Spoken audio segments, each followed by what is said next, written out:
The gravity machine hummed with a sound that vibrated deep in the bones. It was a low, angry buzz that filled the small metal room. The air inside was heavy. It was thick. It felt like invisible blankets were piled on top of everything. Kakarot lay on the floor. He was flat on his stomach. He tried to push himself up. His arms shook.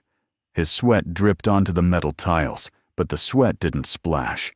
It hit the floor like heavy stones. Plink, plink, 60 times Earth gravity. That was the setting. Kakarot weighed as much as a car.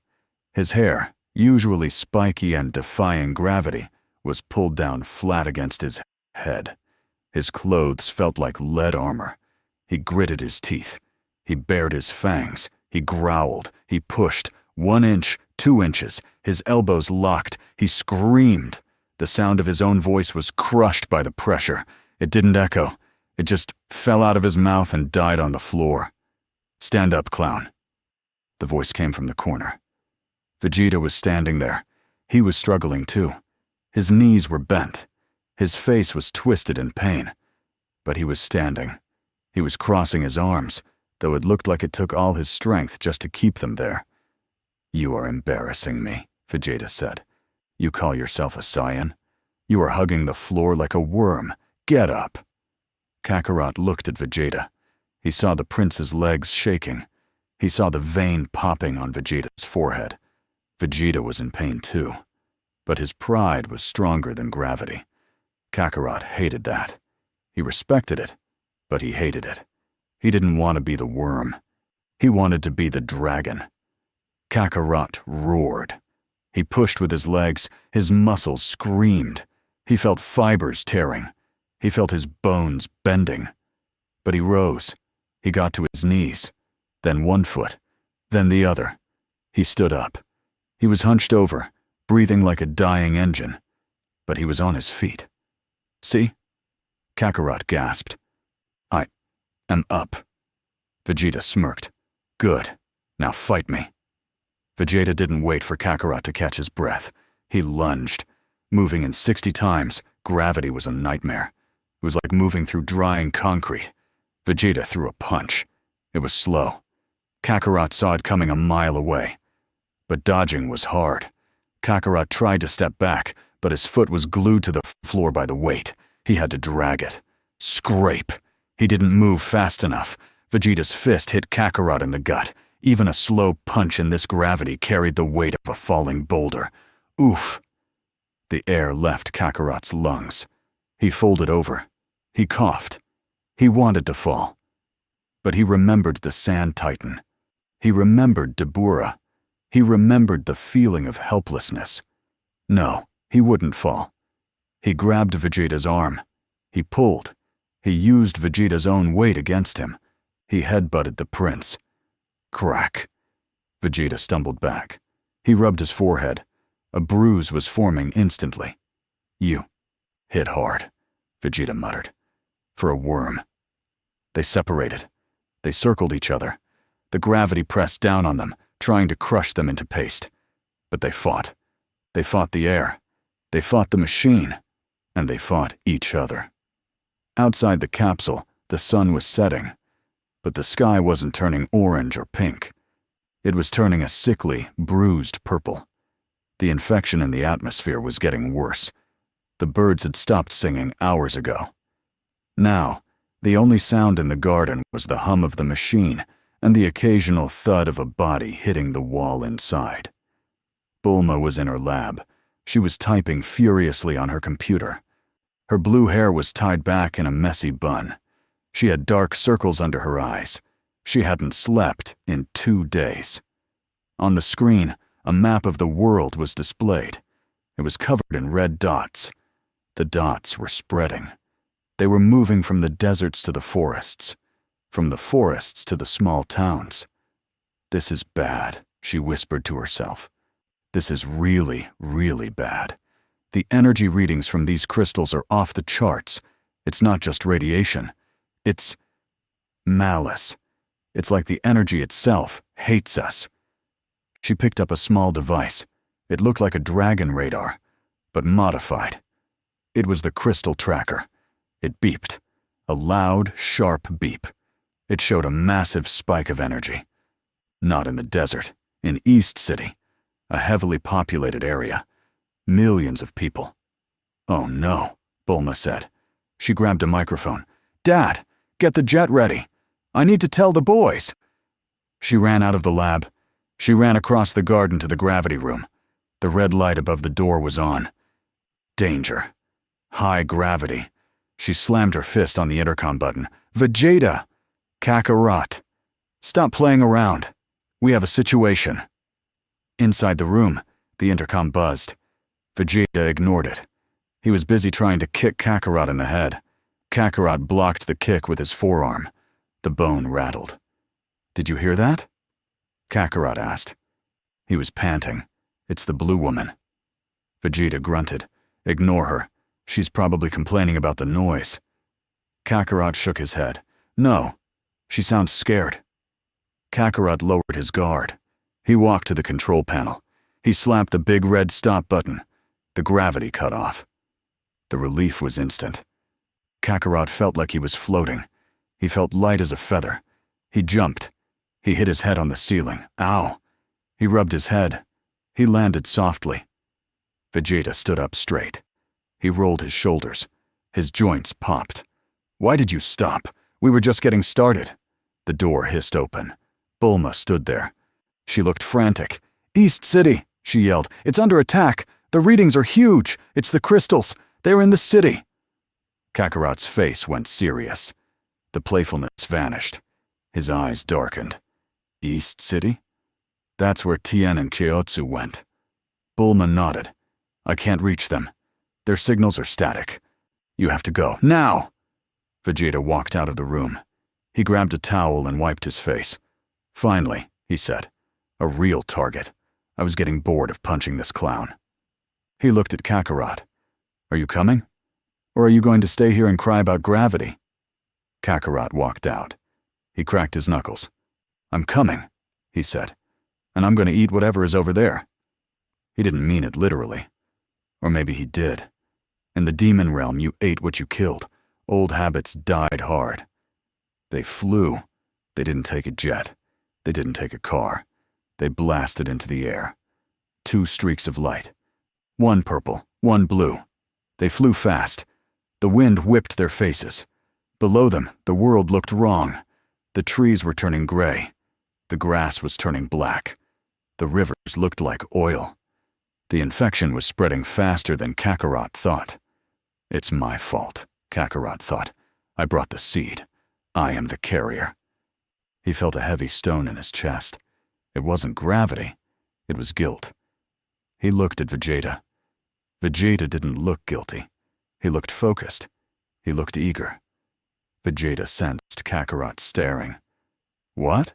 Vegeta asked over the wind. "Do you feel bad? For the mud people?"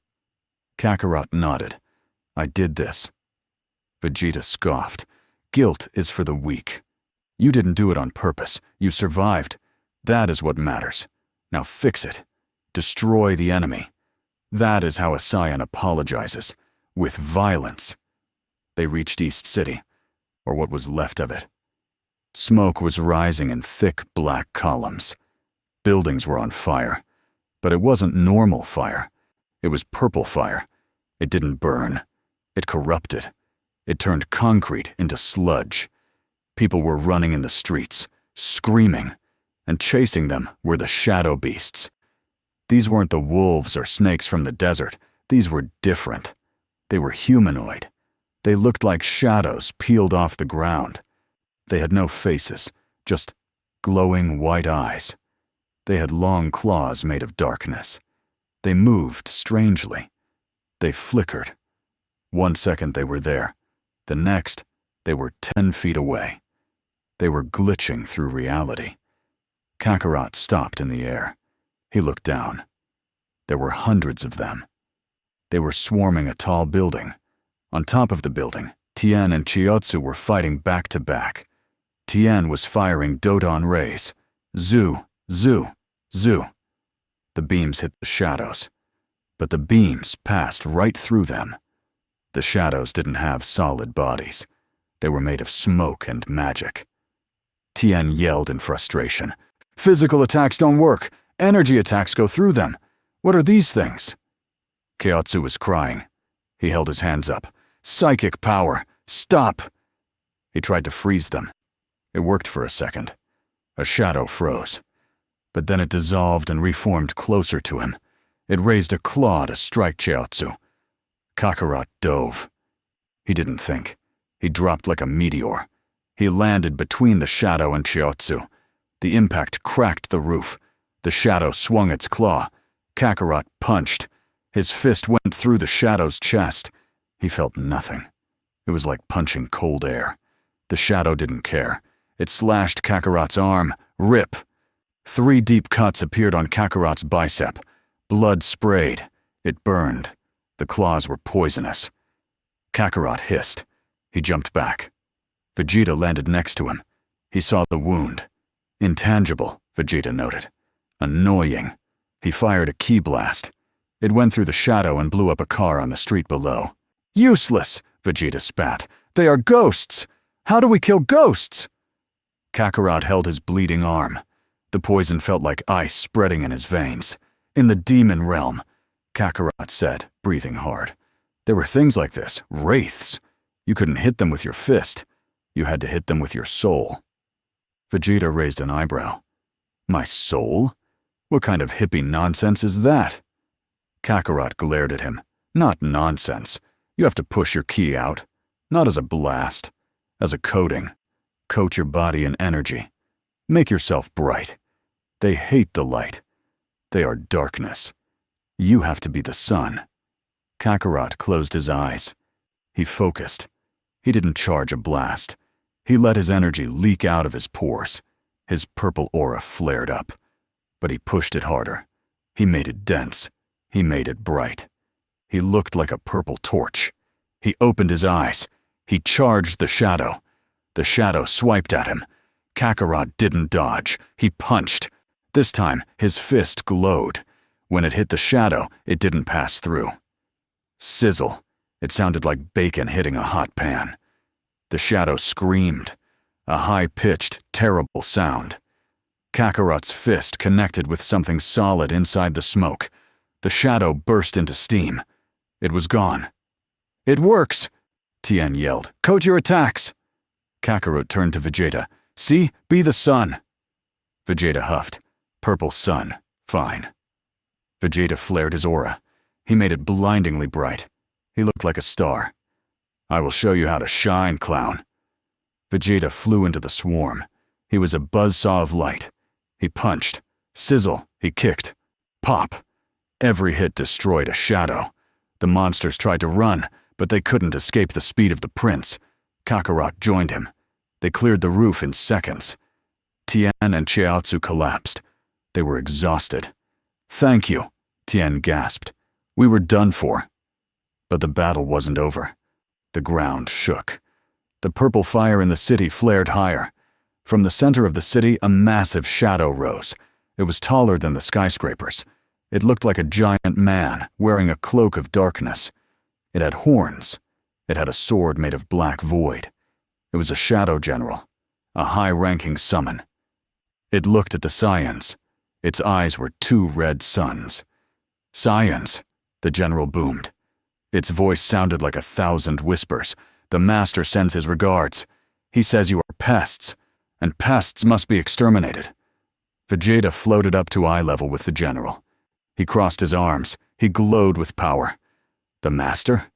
You mean that horned coward Dabura? Tell him to come himself. I am tired of fighting his trash. The general laughed. The sound shattered windows for blocks. Trash? I am General Umbra. I have conquered 1,000 worlds for the demon realm. Your light irritates me. I will snuff it out. General Umbra raised his sword. He swung it. The sword was 500 feet long. It slashed horizontally across the city. It cut through buildings like they were made of paper. The top half of a skyscraper slid off and fell. Kakarot and Vegeta flew up to dodge it. The air pressure from the swing threw them back. This guy is strong, Kakarot said. Stronger than the Titan, and he is fast. Vegeta nodded. He is not just a construct. He has a mind. He has skill. We have to be careful. Umbra thrust his sword at Vegeta. Vegeta dodged left. He fired a volley of ki blasts. Bang! Bang! Bang! They hit Umbra's chest. They fizzled. Umbra's cloak absorbed them. Your light is weak, Umbra mocked. It is just a candle in the void. Umbra opened his mouth. He sucked in air. Then he blew. A cloud of black fog rolled over the city. It covered everything. It covered Kakarot and Vegeta. Inside the fog, it was pitch black. Kakarot couldn't see his hand in front of his face. He couldn't sense Vegeta. He couldn't sense Tien. His other senses were dulled. The fog dampened sound. It dampened smell. He was alone. "Hello?" Kakarot called out. "Vegeta?" No answer. Just the whispers. "You are alone," the whispers said. "You were always alone. Your parents abandoned you. Your brother hates you. You are a monster." Kakarot shook his head. "Shut up. I know who I am." "Do you?" The whispers laughed. "You are a Saiyan who thinks he is a demon. You are a demon who thinks he is a hero. You are nothing. Just a broken tool." Kakarot felt a cold hand touch his shoulder. He spun around and punched. Nothing. He felt a cold hand on his leg. He kicked. Nothing. The fog was alive. It was touching him everywhere. It was draining his heat. He felt tired. He wanted to sleep. Why fight? The fog was soft. The fog was peaceful. Just let go. No. Kakarot bit his own tongue. The pain woke him up. He tasted blood. He hated the whispers. They sounded like the nights he spent alone in the glass forest, shivering and afraid. He wasn't that child anymore. He was a warrior. He was a survivor. He flared his aura again. He pushed the purple light out. It pushed the fog back a few inches. He saw a shape nearby. A white glow. It was Vegeta. Vegeta was floating there, eyes closed, looking calm. The fog was trying to touch him, but Vegeta's pride acted like a shield. His aura was sharp. It cut the fog. "Vegeta!" Kakarot yelled. Vegeta opened his eyes. "Stop shouting. I'm thinking. This fog, it attacks the mind. It feeds on doubt." Kakarot floated closer. "Doubt? Do you have doubt?" Vegeta smirked. "Of course not. I am the prince. I have no doubt. But you are full of it. I can smell your fear. It smells like wet dog." Kakarot growled. "I am not afraid." Vegeta pointed. "Then prove it. The general is hiding in the fog. He is everywhere. We have to find his core. Every shadow has a caster. Find the source." Kakarot closed his eyes. He stopped looking with his eyes. He stopped listening with his ears. He used his gut. He used the instinct he honed hunting invisible lizards in the dark. Where was the killer intent? Where was the hunger? He felt it. It wasn't in the giant shadow body. That was a distraction. The hunger was small. It was below them, in the street, in the rubble. "There," Kakarot said. He pointed down. "The real body. It's small, hiding in the debris." Vegeta looked. He didn't question Kakarot. He knew the kid had animal senses. "Good. You flush him out. I will blast him." Kakarot nodded. He dove into the fog. He tucked his arms in. He became a bullet. He aimed for the spot he felt the hunger. Down in the rubble of a destroyed bakery, a small figure stood. It wasn't a giant. It was a man-sized shadow. It had the same red eyes. It was concentrating, controlling the giant projection above. This was the real General Umbra. Suddenly, Umbra looked up. He sensed the incoming missile. "What?" Kakarot crashed through the fog. He slammed into the ground. The shockwave blew the debris away. "There." Kakarot saw the small shadow. "Found you!" Kakarot yelled. Umbra looked shocked. "How did you—" Kakarot didn't explain. He kicked Umbra in the chest. This time, he coated his foot in thick, heavy energy. Crack. Umbra flew back. He smashed through a brick wall. The giant shadow above the city flickered and vanished. The fog lifted. The sun, or the purple haze that replaced it, shone down again. Vegeta saw the giant disappear. "Good job, dog," he muttered. He saw Umbra flying through the air. Vegeta teleported. He appeared behind Umbra. "Going somewhere?" Vegeta asked. He sledgehammered his fists down on Umbra's head. Umbra crashed into the pavement. He created a crater. Umbra tried to stand up. He was hurt. His shadow form was flickering. He was losing cohesion. "You dirty monkeys!" Umbra shrieked. "I am a general. I cannot lose to mortals." Umbra raised his hands. The shadows from the buildings around him started to move. They stretched. They detached from the walls. They flew towards him. He was absorbing all the darkness in the city. He grew. He turned into a spiked ball of pure void. "I will swallow this whole city," Umbra yelled. The ball expanded. It started to pull things in. Cars, streetlights, mailboxes. It was a black hole. Gravity shifted. Kakarot dug his fingers into the road to stop from being sucked in. Vegeta held onto a lamppost. "He's going to self-destruct," Vegeta yelled, "or implode. Either way, it wipes us out. We have to hit him with everything, now." Kakarot looked at the black hole. It was strong. It was pulling his energy, too. He felt his aura drifting towards it. He looked at Vegeta. "Same plan as before?" Kakarot asked. Vegeta nodded. "But harder. Much harder. Put your back into it." They flew up. They positioned themselves above the black hole. They looked down into the abyss. Kakarot felt fear. Real fear. If he fell in there, he knew he wouldn't just die. He would be erased. He would be nothing. That terrified him more than pain. He channeled that fear. He turned it into fuel. He remembered Bardock's voice in his dream. "Survive." Kakarot cupped his hands. "Ka. Me." Vegeta spread his arms. "Final." The energies built up. Blue, yellow, purple. It was a storm of power. The black hole roared. It shot tendrils of darkness at them. The tendrils wrapped around their legs. It tried to pull them down before they could fire. "Huh. Me." Flash. Vegeta broke the tendril with a burst of ki. Kakarot bit the tendril on his leg and tore it off. They were free. Ha! Fire! Two massive beams shot down, the final flash and the Kamehameha. They hit the black hole dead center. The collision was silent at first. The light met the dark. For a second, nothing happened. Then the reaction started. The light began to eat the dark. It pushed. It burned. The black hole shrieked. It couldn't consume this much energy. It was choking on it. The sphere of void cracked. Beams of light shot out of the cracks. It looked like an egg hatching a star.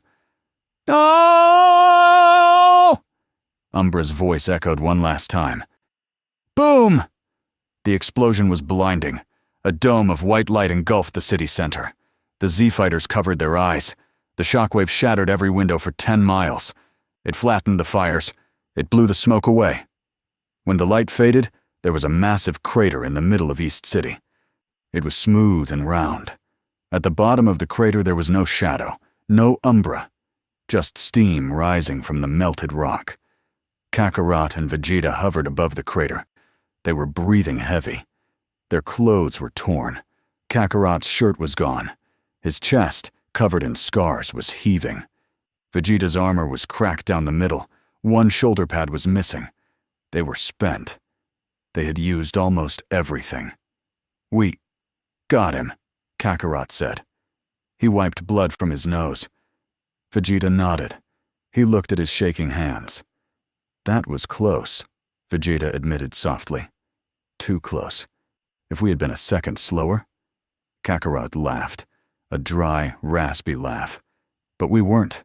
We are the best." Vegeta looked at him. He didn't argue. For once, he didn't argue. Was all he said. They flew down to where Tien and Chiaotzu were waiting. Tien looked at them with awe. "You two." You are on a different level, Tien said. We couldn't even touch him. You destroyed him. Kakarot sat down on a piece of concrete. He felt dizzy. I'm hungry, he mumbled. I need meat. Big meat. Bulma's jet landed nearby. She ran out. She had a scanner in her hand. She scanned the crater. The readings are gone. The Shadow General is destroyed. You did it. She hugged Vegeta. Vegeta stiffened. Get off, woman. I am sweaty. But he didn't push her away. He let her hug him for a second. Then he looked at the sky. The purple haze was still there. It hadn't left. In fact, it looked darker. The clouds were swirling in a spiral pattern directly above the crater. A hole was opening in the sky. Not a portal for a person. A window. Through the window, they could see a red sky. They could see black castles. They could see the demon realm. It was bleeding into the real world. That wasn't the end, Vegeta said. He pointed up.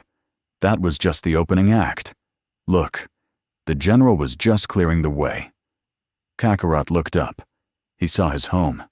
He saw the world that raised him. But looking at it from here, from Earth, it looked ugly.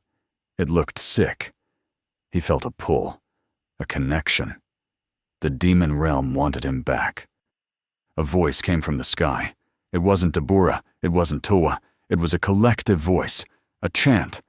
The child of the gate. Return. Return. Kakarot grabbed his head. The headache was back. It was louder.